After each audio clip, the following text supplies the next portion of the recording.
Hello, everyone. Welcome to Nails and Beauty Talk. I am your host, Asia the Bird. Today, I have a very special guest with me today. She's an entrepreneur, nail artist, and a former contestant of NTNA Season 7. Please welcome Kadee Brown. Hello, Kadee. Welcome to the show. Hi, glad to be here. All right, it's good. It's good to meet you. Thank you so much for jumping onto the show. So I want to go ahead and kickstart off this interview by asking about where you're originally from and how'd you get started into the nail industry? I live in the western part of Wisconsin. Pretty, there's not too much for fancy nails around here besides me, at least not that I know of. As far as how I got started, so there was this website called Stumble Upon from a good amount of time ago. And using that, I stumbled upon a nail art tutorial when I was 13, 14, and I got hooked. And then when I was 17, I actually got a scholarship to go to nail school.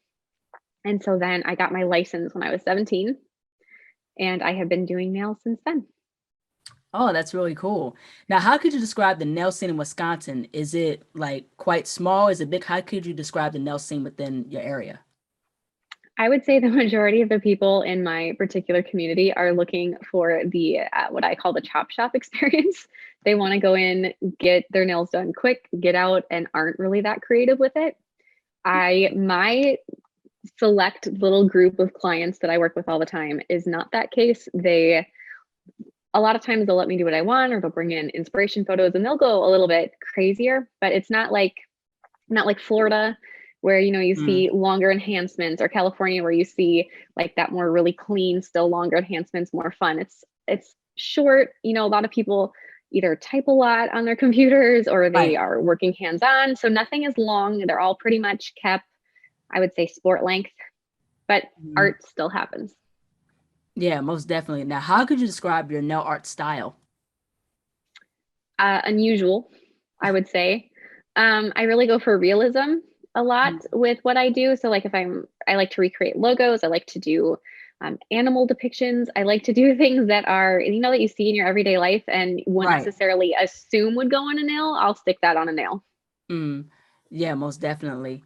Now, who are like your favorite like nail artists that you followed, especially during, your nail career?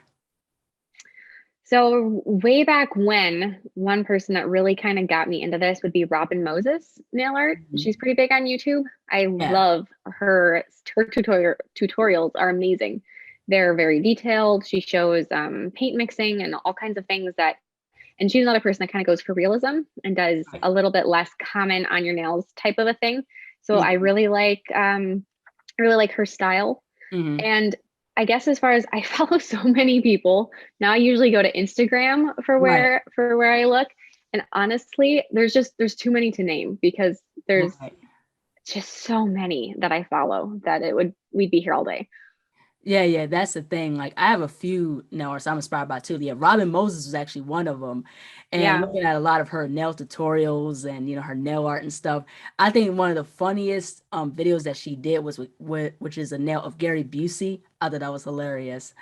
And and I liked her style. Another channel that I looked at is called Love for Nails, and she does like a lot of nail art and stuff like that. That's how I got into nails as well. And then just diving more into understanding other nail artists and their style, Spiffster, Koska Bohana, so many other nails around the world that you see is just really, really amazing and really, really cool. Yeah. One of them that I really like more currently, it's called Pop Coat on Instagram, and her work is also super detailed, and she does a lot of characters and logos and that kind of thing that I really like to do myself. So yeah, that's the thing. And also Nails by Dev is really good. Like her nails are really, really, detailed with the cartoon characters. Like she's very, very like into that 90s cartoon style. So that's really, really cool. Now, in terms of I want to get into nail education. So what is your whole take of nail education and what could be improved within the education in the realm of nails?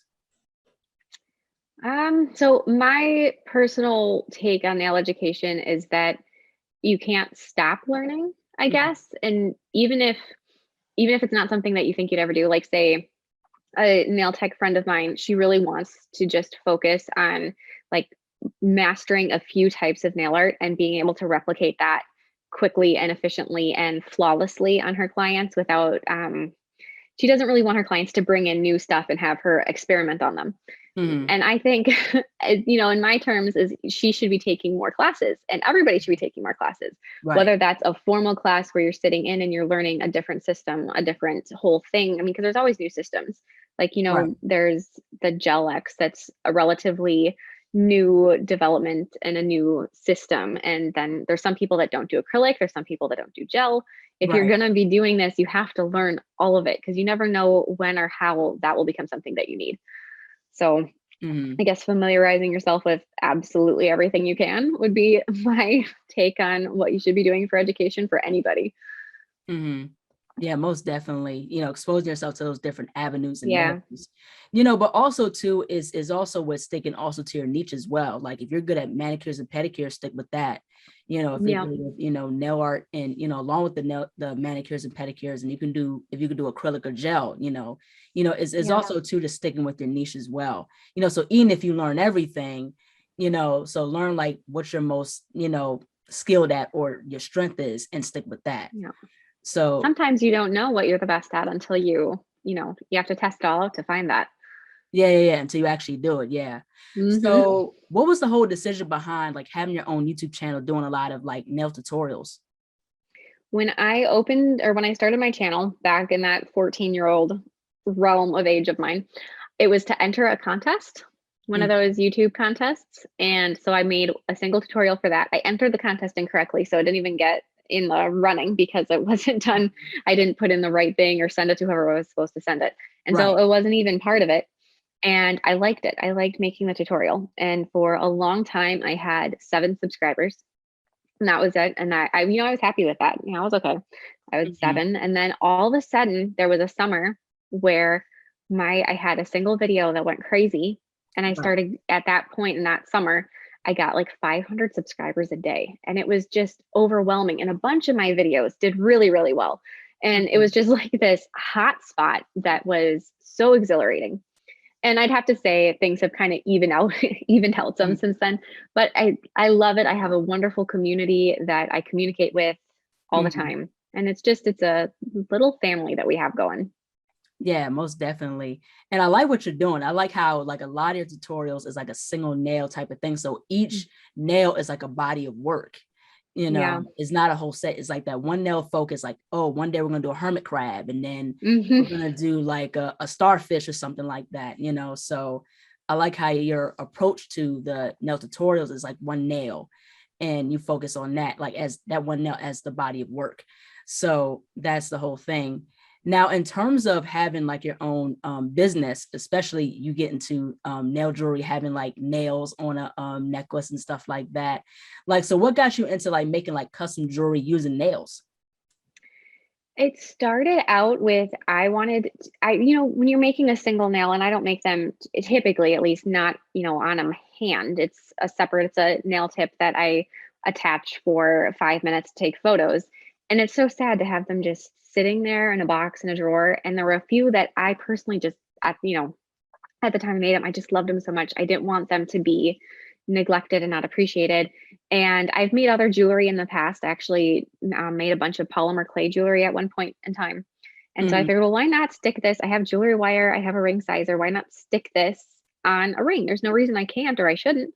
And so I made some Mm-hmm. for myself and I showed them in my videos. And then I had people asking if they too could have a ring with this nail or that nail or a custom nail. Mm, yeah, most definitely. And I think that's really cool too. It's not just like something that is on your nails physically. It could be like on a Yeah. necklace or like as an accessory, like a lapel and things Hmm. like that. So there's so many ways you can utilize a nail. So I think that's really, really amazing. And also too, I want to get into about marketing and selling your work. So what tips could you provide for someone who wants to have their own business in terms of selling their artwork, like such as nails? How does one market and sell their work? It's a whole lot of luck to start with because somebody has to see it. And Mhm. more and more it's getting difficult, especially on platforms such as Instagram, to get people to see what it is that you're selling. And so once you get anything seen, keep reminding people that you exist. Because if you Mhm. post once, they're going to forget. You have to remind people weekly, daily, all the time that you're here, and that, and, people have short-term memories. And Mhm. so if they're thinking of getting a gift for somebody and they see your, whatever it is that you're selling today, but they see whatever somebody else is selling tomorrow, they're going to Mhm. remember somebody else, not you, because they saw that person more recently. So you have to keep Right. pushing the thought, even if it seems redundant to you and almost too much, you have to keep coming back to it. Yeah, most definitely. Like keep promoting yourself, keep putting yourself out there. Yeah. So because putting yourself out there and just trying to get people to notice you, it takes a Yeah. lot of time and it takes patience. So Yep. I can definitely agree with that. Now I want to get into nail competing. So you've competed in NTNA season 7, Yep. and I wanted to ask about your experience competing in Nails Next Top Nail Artists, and what were some of like your favorite challenges? My favorite challenge altogether would be the Koopa one with Mm. I personally did, it was a mermaid set. I liked that one the best just because it was an acrylic challenge, and I would say I prefer acrylic over some of them that were either mostly gel or all gel. Just Mhm. my personal preference. I'm an acrylic person, and that challenge was so bright and so colorful, and it was just so cheery. And it wasn't like some of them that were monotone. I'm not a monotone person, even though I'm just wearing brown today. I'm a colorful person, and so having a challenge that allowed me to be as bright and colorful as possible, I really liked Mhm. that particular one. Mhm.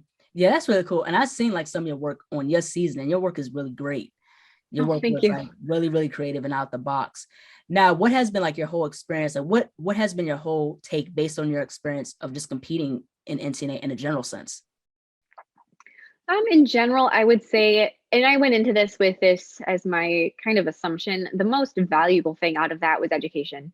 If Mhm. I mean, you're throwing yourself to the wolves. You're putting your work out there. It's a very vulnerable because you're having people that you've never met that you don't know, or at least you probably have never met. Maybe you have, depending on what circles you run in. But you're having these Mhm. people somewhere else view your work, interpret your work, and they're gonna speak their mind. And Right. you have to, if you go into it feeling defensive of what you did, what you put out there, it could be very emotional because they're going to be blunt. But if you Mhm. hopefully can sort of put yourself aside from that and go into it with the sense of, okay, I'm going to take what they say and I'm going to turn it into improvement, then it Mhm. can be a very educational, beneficial program. It's like a class. It's like a whole grueling, you know, several month-long class that Right. can transform you. Yeah, most definitely. Now, what could you consider as like your least favorite challenge in your season? My least favorite challenge is actually one that I think I was the top 3 in. It was the orally challenge, and it was, basically like an upcycled French was kind of the vibe for it, to take a French nail and make it something more. Mhm. And I did like what I did. I was happy with it, and, it was fun to do. Mhm. But like I kind of said before, French is not really my typical style. And so to Mhm. go into it with almost a mental block of, oh, this is going to be pink and white, was sort of, I don't know, the part that made it a little less exciting for me. Mhm. Yeah, I like the one that you did with I think it was like the nursery rhyme one that you did, with Yeah, like that was diddle fun. diddle. Yep. I really liked that one. That set was really, really nice. It was beautifully detailed. And I liked how colorful it was because like I'm in a Yeah. colors like you are. I have like within my illustrations or within my nail, I add like colors, Hmm. and things like that, bright vivid colors. I'm also into earth tones too, but I'm a vibrant color person as well, like especially within when I do my illustrations. So I thought like that nail set in itself was a really, really cool. Now, what do you think could be improved within NTNA, like in your personal perspective? I think what could be improved, yeah, that's so hard because there are so many things that are necessary and unfortunate all rolled into one. Mm-hmm. Um, the the judges' notes that are listed on the nails website are extremely condensed. It is about, I don't know, like a fourth or less of what the judges actually say. Mm-hmm. And they're adjusted in a way that makes them kind of like group it together, but make it, pleasing to read. And while that's good, but if you don't ask for your notes, it can mean a very different thing than what the notes actually say. Mm-hmm. And so I always ask for my notes, but I don't know if everybody did that. I would hope that they did. But it also makes it kind of weird to be watching it as an outsider because you can't see those notes. And there would be Right. times where it didn't necessarily make sense what was said with how things played out. And I Hmm. think that's kind of difficult. The other thing that, like I said, it's a necessary evil of it is a lot of times the judges just don't agree. Hmm. And so you can have a case where this is the hardest thing when you're taking notes from it. You can have a design where one judge will just, I'm just going to use yellow as an example. And they'll say, I like it, but yellow was the worst color you could have picked for this. And then the next judge says, I just love the color yellow. That was the perfect choice. And you're like, well, what, what am I supposed to take from that? And so there's just a little bit of contradiction, which I think, like I said, is unavoidable. I mean, it's going to happen, but it's kind of hard to read it and interpret it when it's like that. Hmm. Yeah, I can understand where you're coming from, because even though, like, of course, in the end, it's a very rewarding experience to compete. And I've competed in season 8. And, Mm-hmm. and of course, it's a lot of work. You got to spend 15 to 30 hours on a nail set or on one nail for last chance. And, and it's very rewarding. You build a Mm-hmm. lot of great bodies of work for your portfolio. But of course I do agree, like the judging could be a bit improved. And also, like how you said before with the notes, it could be a bit more in depth of what, could be improved in certain areas, especially within Yeah. each challenge. I think that would be very helpful, a lot more for contestants to know, especially in this upcoming season that's going to happen pretty soon. I think sometime this year, I think. Yeah. It's just for people to have those notes in a depth, to understand, Yeah. like, okay, this one needs to improve, this what you're strong at, that would really, really help. One thing that would be kind of nice is I don't know who's running it now because I know that it's kind of changed from my season to your season, but whoever like your contact is, it would be really nice if like after the halfway point or a certain point where there's not still the 12 contestants but it's kind of come down to maybe 6, there was a phone call Mm-hmm. possibly where they could be like, this is something that I've seen, judges say a lot about you. This is just kind of a talk through Mm-hmm. might help. I don't know if that would be something that would be possible, but it would be something that I think could really be beneficial to those last few that are really tired. They can't interpret their own notes at that point Mm-hmm. because you get tired. Yeah, that's the thing. You get tired after doing Yeah. the contest. It does make you tired, and you want to Yeah. go to sleep and rest. And especially within competing, especially within my season, there's times where I've been tired and going through like bouts of stress a little bit. But of course, it's just finding that balance and managing your time. Yeah. That's the biggest thing too. And the thing Yeah. with this competition is it challenges you on how well are you good with managing your time? Like, how Yeah. good are you with planning out your work within this short amount of time, like this Hmm. short window? So Yep. that's the whole entire thing. So, it does put you to the test, and it does push you in certain areas, not just within nails in itself, but just certain everyday life things. Like I said, time management, planning things out in terms of creating a work of art and things like that. So there's Yeah. different layers to there's different layers to the Yeah. NTNA competition. So There's a lot to it. And one thing that I don't know if this is just my opinion, but it seems like people that are creative minded, not to like put us all down, but we're not that good at time management a lot of times because it's just the way it is. And so that can be mm, very difficult during an NTNA bout is time management. My goal was always our due date for stuff was Sunday, but you'd get the new challenge on Friday. mm, And my goal was to have the previous challenge completely done and submitted by Friday so that by the time I got the new one, I didn't have to think about the old one anymore and I didn't have right. two battling in my brain at once. Yeah, that's the thing. Like for my season, it was like every 10 days. So like you had 10 Yep. days to complete a challenge. And then every Friday, like how you said, you get a brand new challenge and things like that. So you have to not only work on this one challenge that you're doing, you got to plan for the next one. So you got to juggle things Yep. around.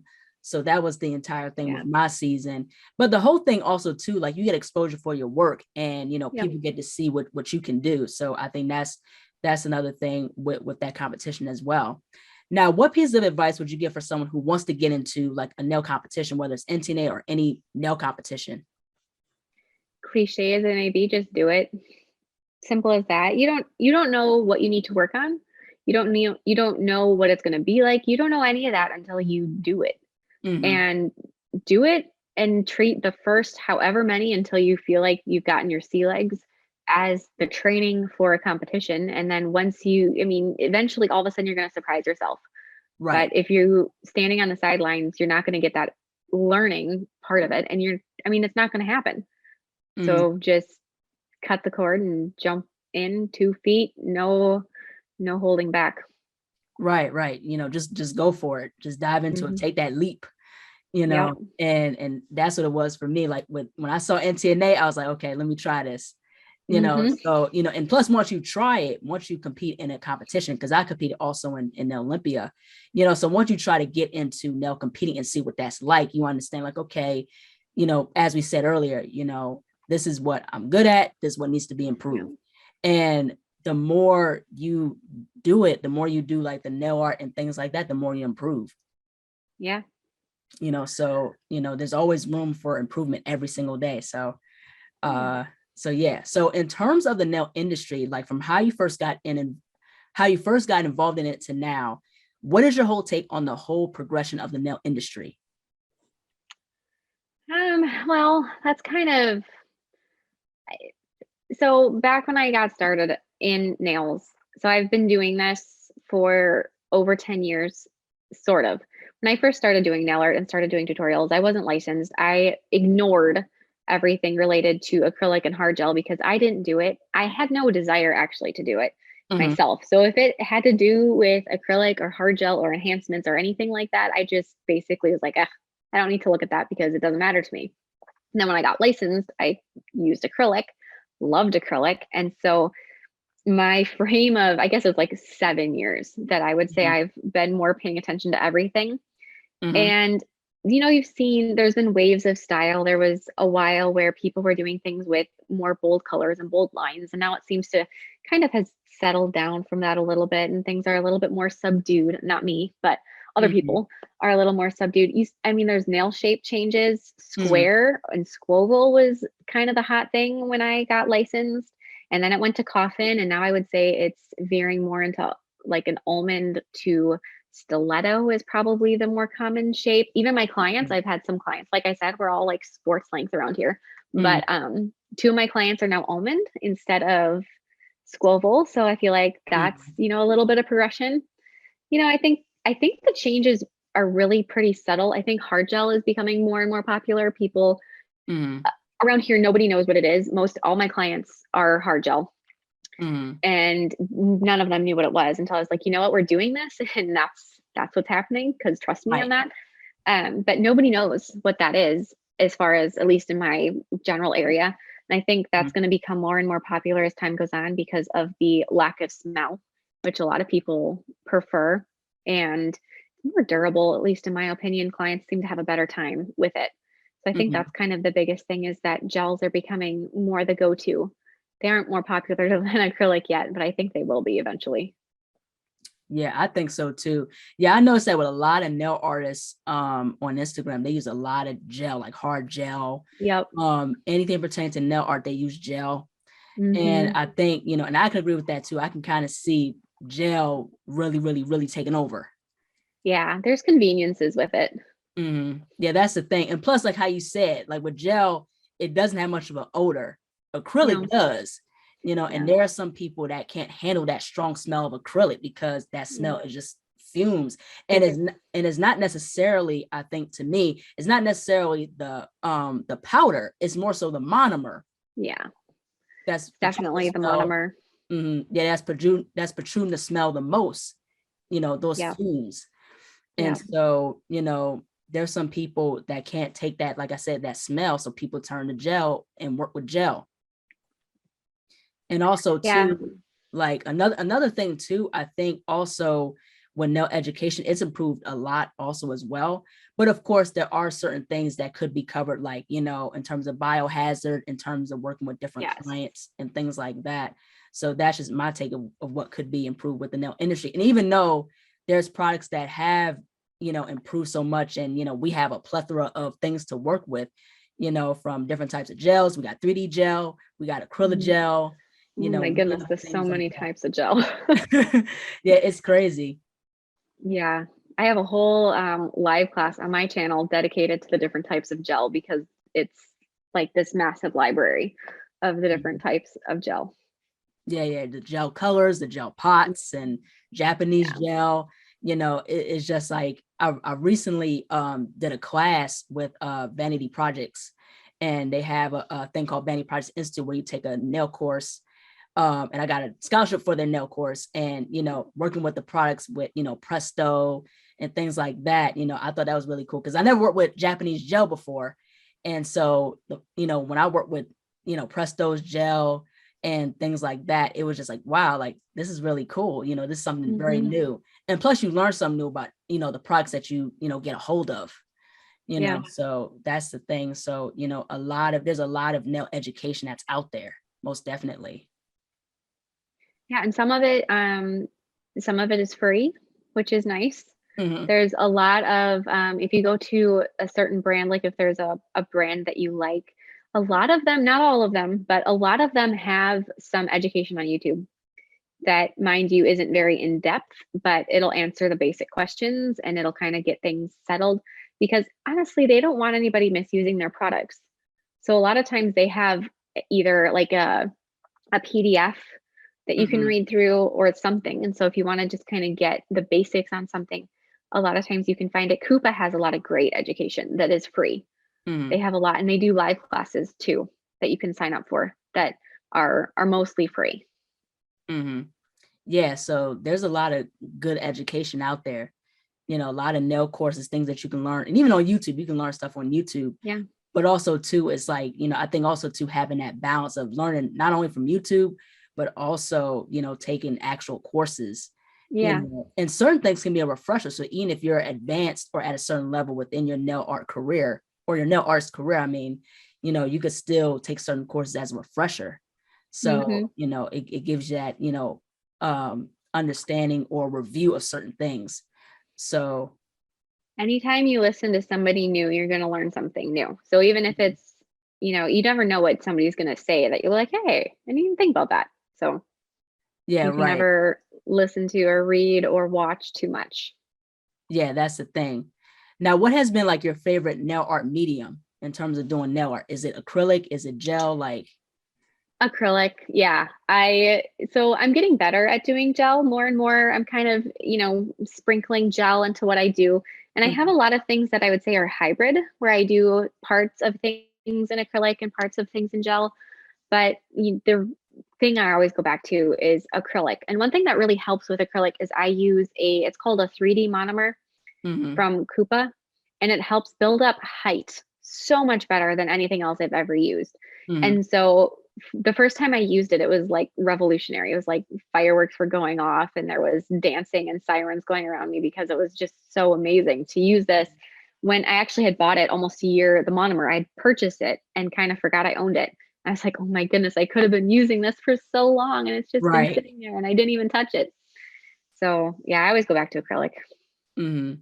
Yeah, like my go-to is pretty much like gel all the way. Like, 3D gel, like I feel like to me, I find 3D gel easier to sculpt objects, especially like poly gel. Poly gel, you can sculpt stuff with that too. So like Hmm. I'm team gel. So, I'm also like into like painting characters with like acrylic paint and things like that. So that's really, really fun. Now, how could you define success? Being happy. Mhm. I think that's it. I think as long as you're happy with where you are, whether that is whatever that is, uh, nail art life, personal life, whatever it is, as long as you have found something that as long as you think that you're doing what you need to be doing, then you're perfectly successful. Now, that's Mhm. not to say you shouldn't strive to learn more, do more, get a bigger book of clients or whatever it is. As long as you're doing something that you love and you can make it work, Mhm. you're doing right what you should be doing. Yeah, most definitely. Happiness, I believe that's key. As long as you're passionate at what you do, you'll never work a day in your life. That's what I heard. Yeah. If you're Yep. passionate about something, you'll never work a day in your life. And plus, it's also season opportunities to help you improve too. You never know what's out there. Yeah, no Yeah, question. yeah, that's the thing with that. And also self-care too. I think also self-care is part of maintaining that success or maintaining that work ethic because, Yeah. self-care, you have to take care of yourself first before you reach other goals too.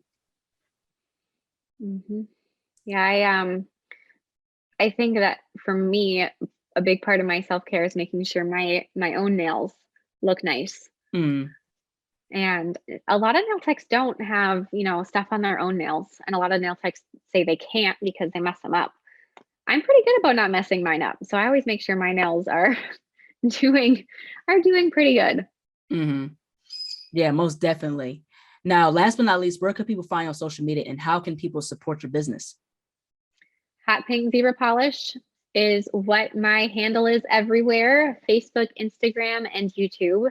And as far as how you could support my business, I do have a little, it's an online store, and it's Hot Pink Zebra Polish. If you just Google that, you can find it pretty easily.